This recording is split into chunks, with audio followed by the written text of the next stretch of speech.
Maya Rodriguez had exactly three things going for her in the vast emptiness of space. A talent for fixing things that shouldn't be fixable, a mouth that got her in trouble with alarming regularity, and the dubious honor of being the only maintenance tech willing to work on the rustiest cargo hauler in the Outer Rim. The ship's official name was the Steadfast Horizon, but everyone called it the Rusty Bucket, and honestly, that was being generous. Another day, another space toilet that's decided to revolt against basic physics, Maya muttered, pulling herself out of a maintenance shaft that smelled like a combination of ozone and regret. Her coveralls were stained with about 17 different types of alien lubricants, none of which were supposed to be purple, and her dark hair had escaped its ponytail in a way that suggested she'd been electrocuted by a friendly lightning bolt. Captain Jake Morrison's voice crackled through the comm system with all the enthusiasm of a man announcing his own funeral. "Rodriguez, we're docking at Kepler Station in 20 minutes. Try not to break anything important while we're there." "Define important," Maya called back, wiping her hands on a rag that had seen better decades. "Because the coffee machine is making that noise again, and I'm pretty sure it's planning something." The Rusty Bucket shuddered as it approached the massive space station, and Maya could practically hear the hull plates complaining about the maneuver. Kepler Station was one of those neutral trading posts that existed in the weird space between human and alien territories, where the coffee was terrible, the prices were worse, and you could buy literally anything if you knew which dock to visit and how many credits to slide under the table. Maya had been working cargo runs for 3 years now, and she'd learned that space was exactly like the brochures had promised, vast, mysterious, and full of wonder. What the brochures hadn't mentioned was that 90% of that wonder involved fixing broken things in cramped spaces, while various species argued about shipping manifests, in languages that sounded like someone gargling gravel. As the ship settled into its docking clamps with a sound like a giant metal accordion being strangled, Maya grabbed her toolkit and headed for the airlock. The station's artificial gravity kicked in with a slight lurch that made her stomach do a little dance, and she found herself standing in the main concourse of Kepler Station, surrounded by the controlled chaos of interstellar commerce. The first thing that hit her was the smell. Not bad, exactly, but definitely not human. It was like someone had mixed cinnamon with ozone and a hint of something that might have been lavender, if lavender grew on a planet with 3 suns and a serious attitude problem. And then she saw them.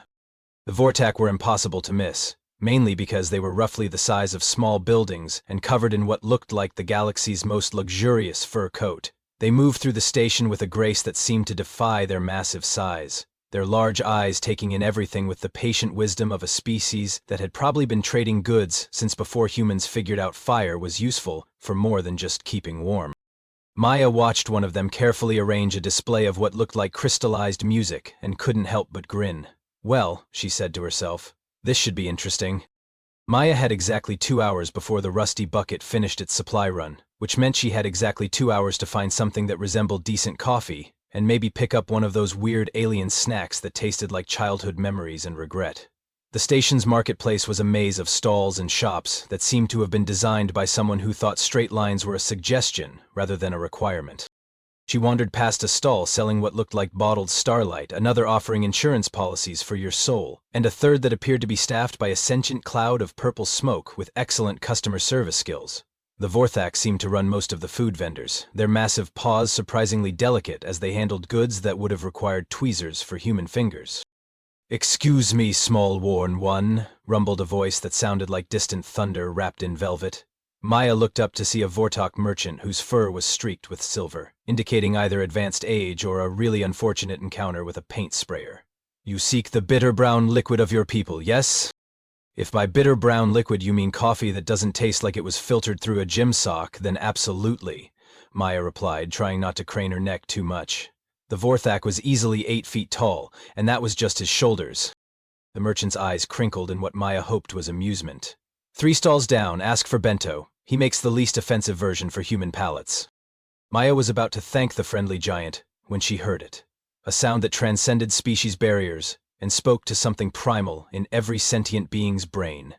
It was the sound of a child crying, and it was coming from somewhere nearby. She followed the sound through the crowd, dodging between the legs of various aliens who seemed to be engaged in the universal activity of arguing about prices. The crying was getting louder, and Maya could hear the distinctive warbling tone that meant this wasn't a human child. She found him huddled behind a stack of cargo containers, and Maya's heart immediately did that thing where it forgot to beat for a second. The little Vorthak cub was maybe 3 feet tall, covered in fluffy golden fur that was matted with tears, and his large eyes were filled with the kind of terror that only came from being very small and very lost in a very big place. "Hey there, little guy," Maya said softly, crouching down to his level. "You okay?" The cub looked up at her with eyes that were far too large for his face, and let out another wail that could have shattered crystal. Maya didn't speak Vorthak, but she didn't need to. Universal kid language was pretty much the same everywhere, and this one was clearly having the worst day of his short life. "Where's your family, buddy?" Maya asked, looking around for any sign of frantic adult Vorthak. The marketplace continued its chaotic dance around them, but nobody seemed to have noticed one small, terrified cub. That's when she heard the mechanical whine. Maya's head snapped up just in time to see a cargo loader, one of those massive automated machines that moved freight around the station, come careening around the corner with all the grace of a drunk elephant. Its sensors were clearly malfunctioning, because it was heading straight for the cargo containers where the little cub was hiding. And the cub, frozen in terror, wasn't moving. Maya's brain did that thing where it skipped all the sensible steps like risk assessment and self-preservation, and jumped straight to action.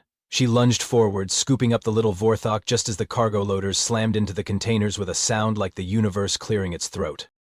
The impact sent Maya flying backward. The cub clutched protectively against her chest. She hit the deck hard, her shoulder taking the brunt of the fall, and heard something that might have been a bone deciding to take an unscheduled vacation from its usual location.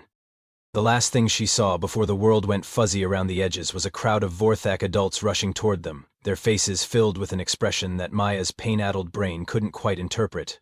But if she had to guess, it looked something like awe. Maya woke up to the sound of what she could only describe as a meditation gong, being played by someone who really wanted to make sure she was awake. Her shoulder felt like it had been used as a chew toy by a particularly enthusiastic space kraken, and there was a distinct possibility that her left arm was no longer speaking to the rest of her body. "Ah, the brave one awakens," rumbled a voice that sounded like distant earthquakes having a polite conversation.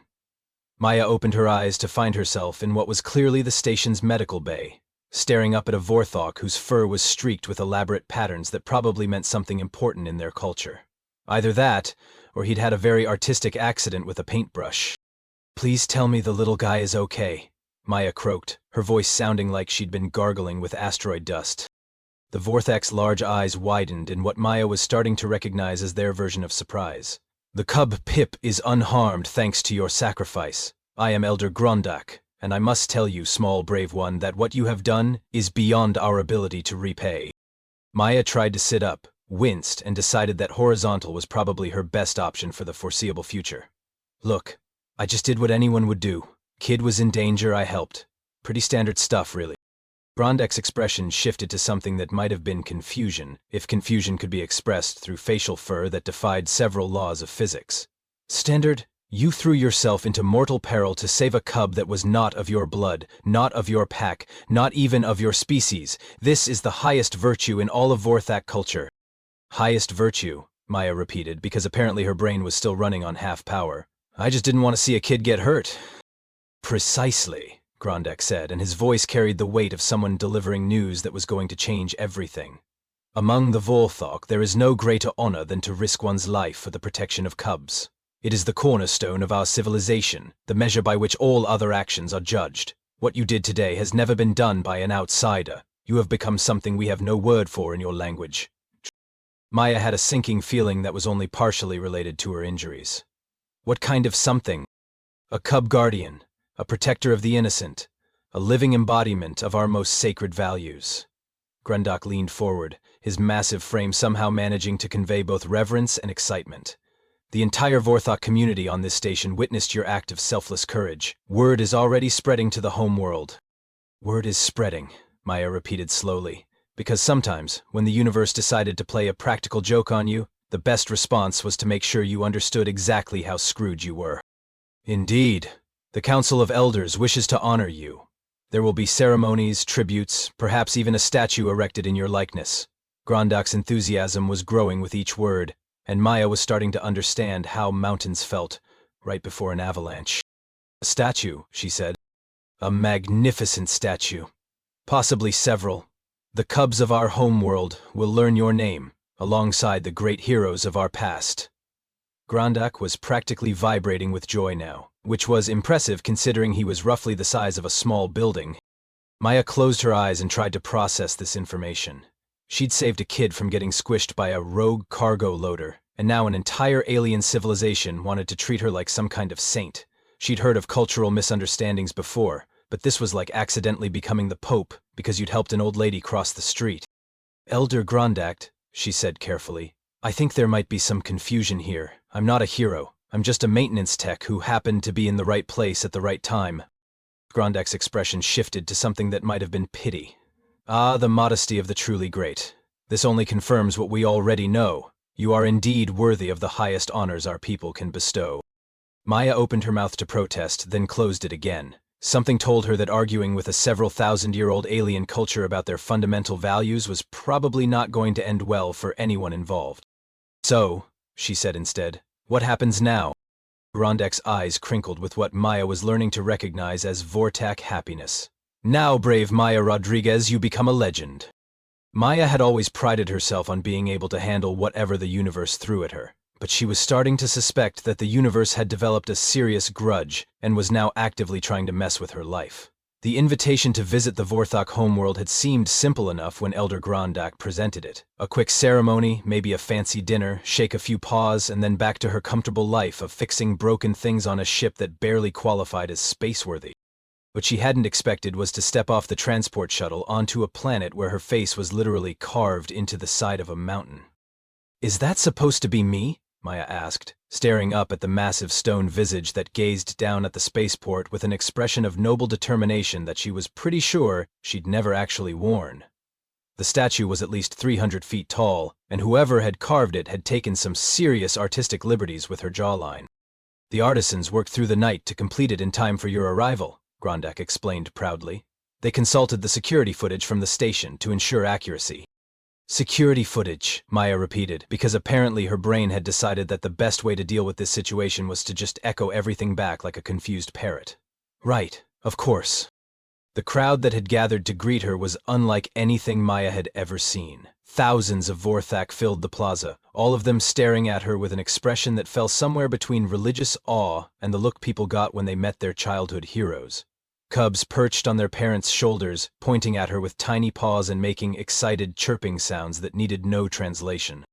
Maya, Maya, Maya, they chanted, and the sound echoed off the buildings like thunder. Someone had apparently taught them to pronounce her name, which was both touching and mildly terrifying. This is completely insane, Maya whispered to herself, but in the general din of several thousand aliens celebrating her existence, nobody seemed to hear her. Elder Grandak gestured to the crowd with obvious pride. The entire population of our capital city has come to see you. We have declared today a planetary holiday, the Festival of the Brave, small one. You named a holiday after me? Maya's voice cracked slightly. I was here for 5 minutes. Time is irrelevant in the face of true heroism, Grandak replied solemnly. Come, there is much to show you. The tour that followed was like something out of a fever dream. Maya was led through streets lined with banners bearing her likeness, past shops selling action figures that looked suspiciously like her in heroic poses, and through a plaza where someone had erected a fountain, featuring a sculpture of her diving to save little Pip from the cargo loader. The water came out of the cargo loader's exhaust ports, which Maya had to admit was actually pretty clever. The cubs have been especially excited, Grandak explained as they walked past a playground where young Vorthak were playing a game that seemed to involve one of them pretending to be Maya, while the others played various roles in the rescue.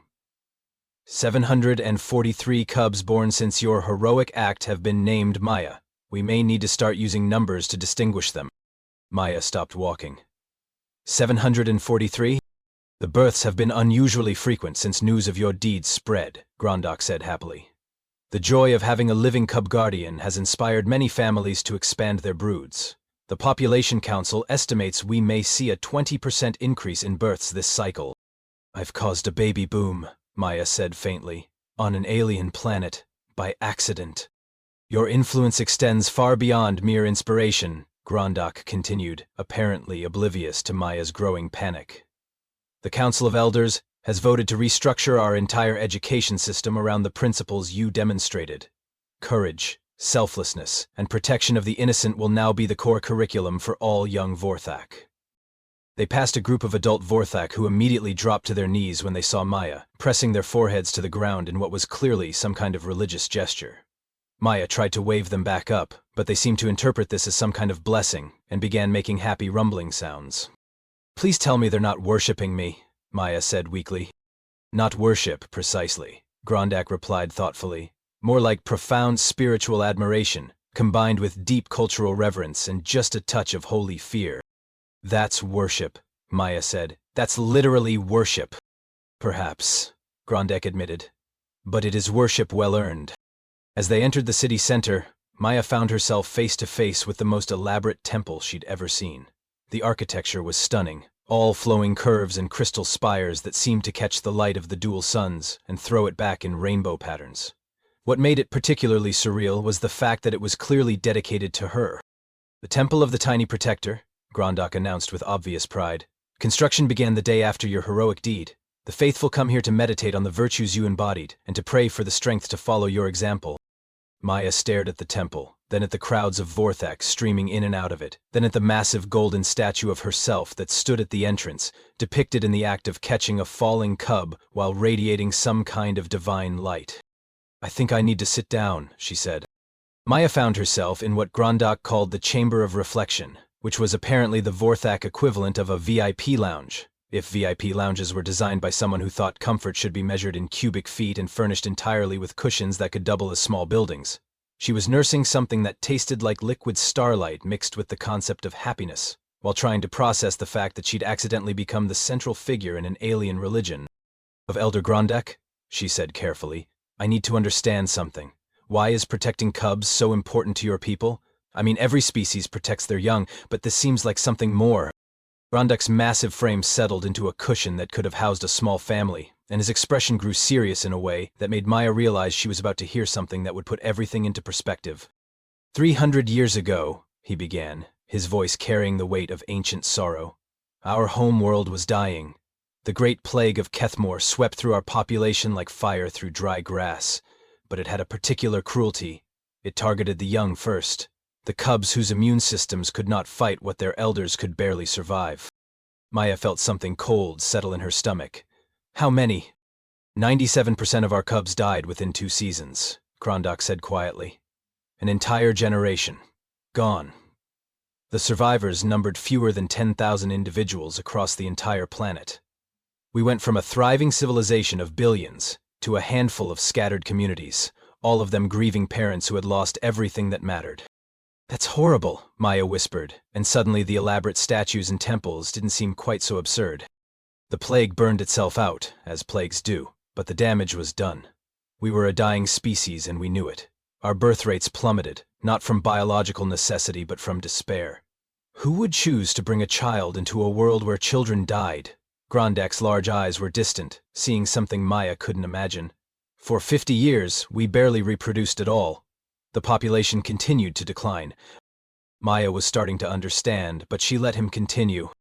"It was then that the Council of Elders made a decision that would reshape our entire civilization. They declared that the protection of cubs, any cubs, would become our highest virtue. Not just our own young, but any child of any species who needed protection. They reasoned that if we could not save our own, perhaps we could find meaning in saving others." "And it worked?" Maya asked, though she was beginning to suspect she already knew the answer. "It gave us purpose," Grondak said simply. "A reason to continue existing. Our birth rates slowly recovered, not because we were less afraid, but because we had something to live for again. The protection of innocence became our holy calling, our path back from the brink of extinction." Maya set down her drink, her hand trembling slightly. "So when I saved Pip, you demonstrated without knowing our history, without understanding our culture, without any expectation of reward, the very principle that saved our species from extinction. You risked your life for a child who was not your own, and you did it instinctively, as if protecting cubs was simply what intelligent beings do." The weight of what he was saying settled on Maya like a physical force. "You think I represent some kind of universal truth about protecting children?" "I think," Grondak said carefully, "that you represent the possibility that maybe, just maybe, there is something in the universe that makes beings want to protect the innocent. That it's not just a Vorthak quirk born of tragedy, but something deeper. Something that exists in humans too. Maya stared at the ornate ceiling of the chamber, trying to process this information. And that's why you built the temple, and the statues, and named all those cubs after me. The temple was built because you gave us hope, Grondak said. Hope that we chose correctly when we made protection of cubs our highest virtue. Hope that there are others in the universe who share that instinct.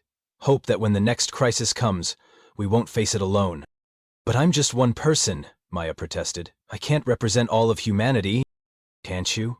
Grondak asked gently. In that moment when you saw Pip in danger, you didn't think about diplomacy or cultural exchange, or the implications of your actions. You just saw a child who needed help and you helped. If that's not representative of your species' potential, then what is? Maya was quiet for a long moment, thinking about every maintenance call she'd ever answered, every problem she'd ever fixed, every time she'd helped someone simply because they needed help.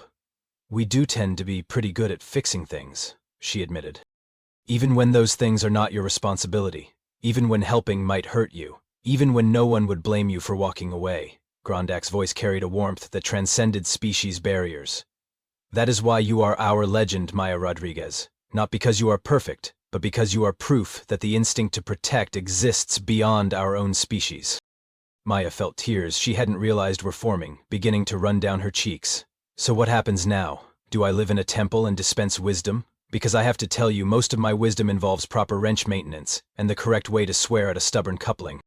Grondak's rumbling laugh filled the chamber. Now you do whatever you choose to do. But you do it knowing that somewhere in the universe there are people who believe that protecting the innocent is the highest calling, and that you help them remember why that matters. Maya wiped her eyes and looked at the massive alien, who had accidentally become one of the most important people in her life. I think I understand now. This was never about me being special. It was about proving that caring about each other is special. Precisely, Grondak said, and Maya could hear the smile in his voice. And now, perhaps, you can help us teach that lesson to others. The great assembly of the Vorthak was exactly as impressive as Maya had feared it would be. Thousands of aliens filled an amphitheater that had been carved directly into the side of a mountain, their fur rippling in waves of color that seemed to shift with their collective mood. Maya stood at the center podium, looking up at more ice than she'd ever seen in one place, and tried to remember that she was supposed to be inspiring, not terrifying. So, she began, her voice amplified by technology that made her sound like she was speaking directly into each individual's ear. Apparently I'm a legend now, which is weird because last week my biggest accomplishment was getting the coffee machine to stop making that noise that sounded like a dying space whale. A ripple of what she hoped was laughter ran through the crowd. Maya had spent the last 3 days trying to figure out what to say to an entire civilization that had built their recovery around the principle she'd accidentally demonstrated, and she'd finally realized that the only thing she could do was be honest. Elder Grondak told me about your history, she continued, about the plague, about the cubs you lost, about how you rebuilt your entire society around protecting children, and I have to tell you, that's not just impressive, that's absolutely incredible. Most species would have given up, but you didn't. You took the worst thing that could happen to a people and turned it into the foundation for something better.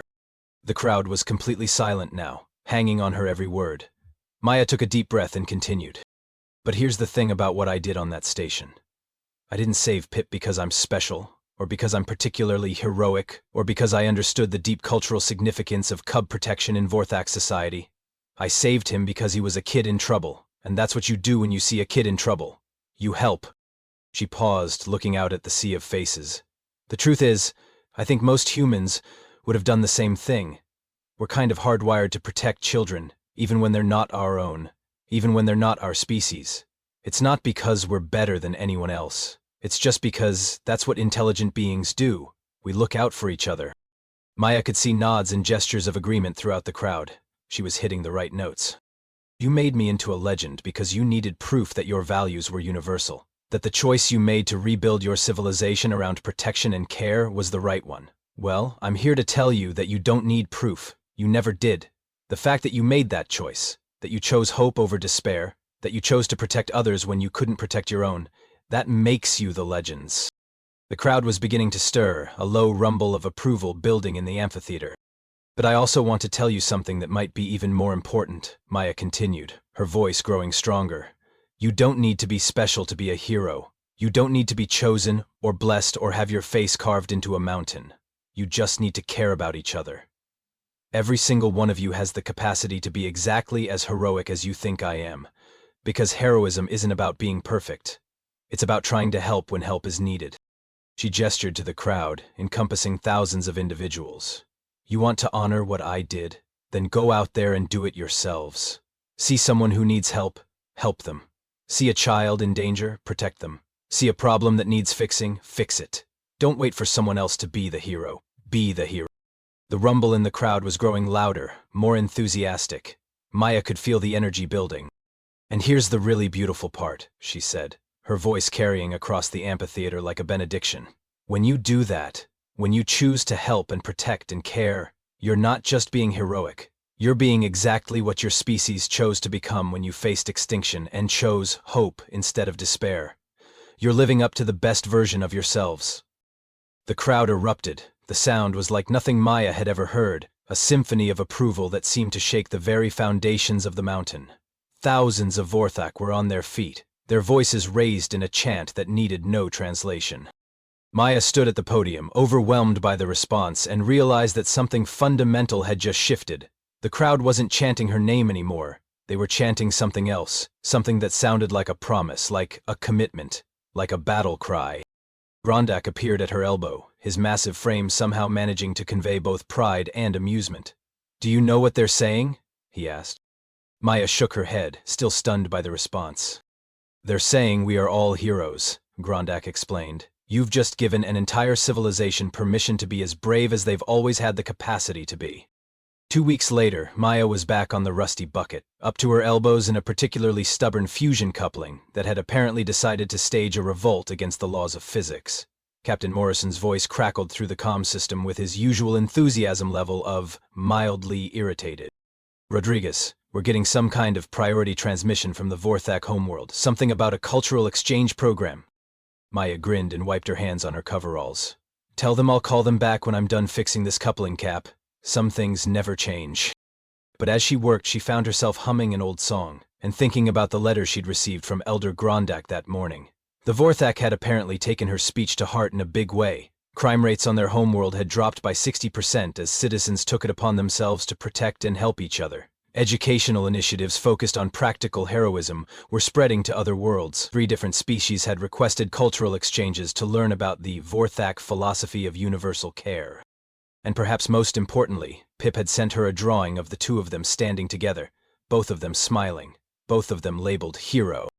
Maya was just putting the finishing touches on the coupling when Chief Engineer Lasab Park stuck her head around the corner. "Hey Maya, you might want to see this. We just got word from the Centauri colonies. Apparently Jenkins saved some Aquarian younglings from a collapsing mineshaft last week, and now they want to build a shrine in his honor." Maya paused, wrench in hand, and started to laugh. "Let me guess, they think he's some kind of legendary protector figure." "Something like that," Lucy said, grinning. "And Thompson apparently helped deliver a Rigelian birth pod during that storm on Kepler 442, and now they want to name a moon after her." Maya shook her head, still chuckling. "Looks like humans have a habit of accidentally becoming legends just by being decent people." "Weird how that works," Lisa agreed. "Almost like being helpful is some kind of universal virtue or something." Maya tightened the final bolt on the coupling and felt the familiar satisfaction of a job well done.